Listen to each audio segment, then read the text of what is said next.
The horse has certainly come a long way. The genus Equus encompasses everything from modern thoroughbred athletes to wild Mustangs to the endangered Przewalski horse. Hi, I'm Amy, environmental educator and horse mom to Rocket.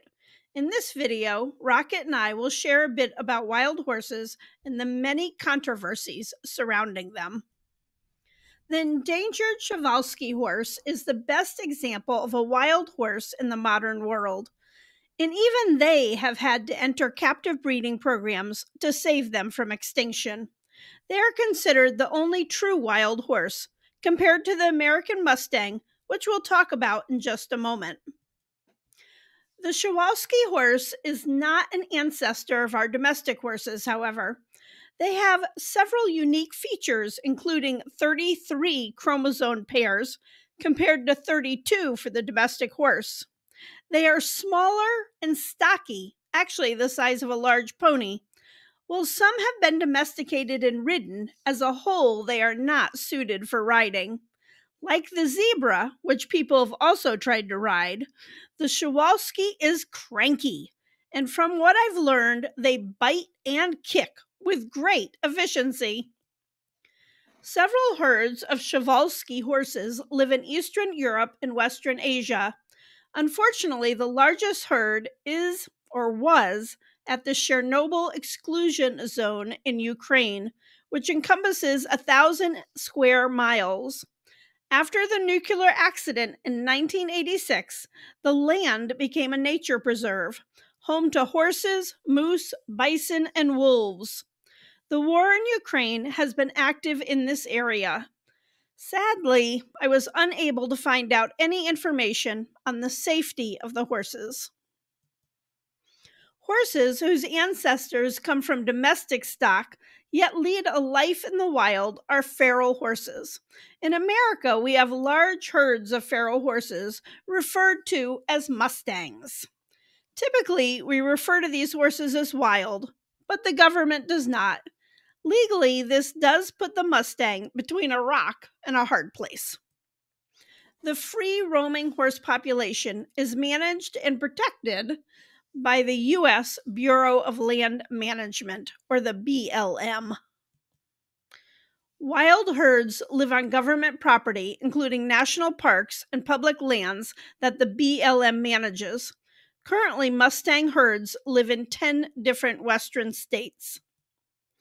There is quite a bit of controversy among government agencies, environmental groups, and the public. Many feel the Mustang herds eat valuable resources, quote unquote, intended for wildlife. This controversy just gets muddier because cattle are also allowed to be grazed on BLM public lands, and they obviously eat resources too. Mustangs periodically get rounded up and culled. Theoretically, Mustangs aren't supposed to be killed or sent to slaughterhouses. Mustangs are given a tattoo to identify them and help protect them from the slaughterhouses. They are made available for adoption. However, the number of people approved for adoption is much lower than the number of horses available. Young horses get adopted faster, but many older Mustangs end up living their life in corrals like this one. Mustang advocates say that Mustangs are a symbol of America and have a right to continue to roam free.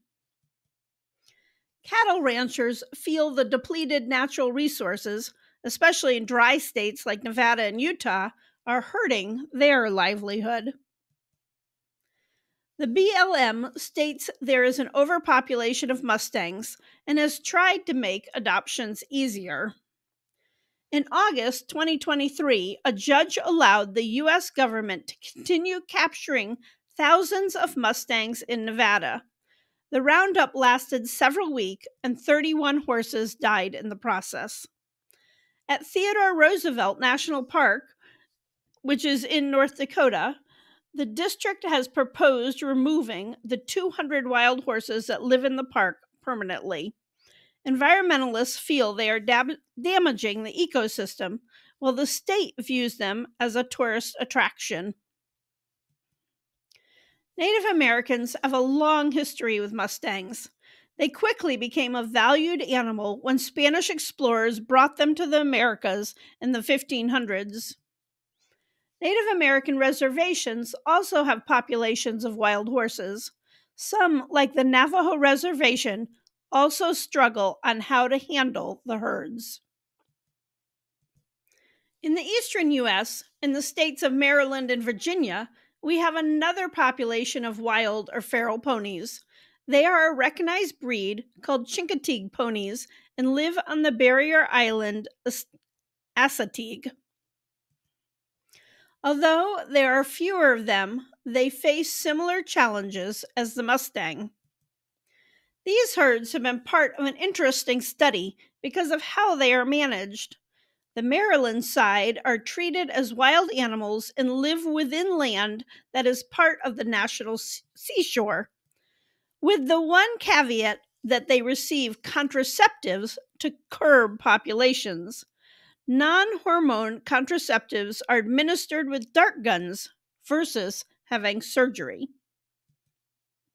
The Virginia herd lives within the Chincoteague National Wildlife Refuge, which is owned by the Chincoteague Volunteer Fire Company.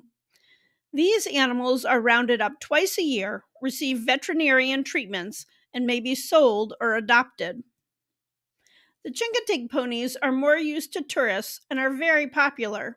Sales of these ponies go for upwards of $15,000, which benefits the fire department that owns the land. The European wild horse is officially extinct in the wild. However, small populations are in captive breeding programs, and countries like Portugal and Poland have been reintroducing them into public parks. At one time, there were many different types of wild horses in Europe that had unique characteristics to suit the terrain they lived in.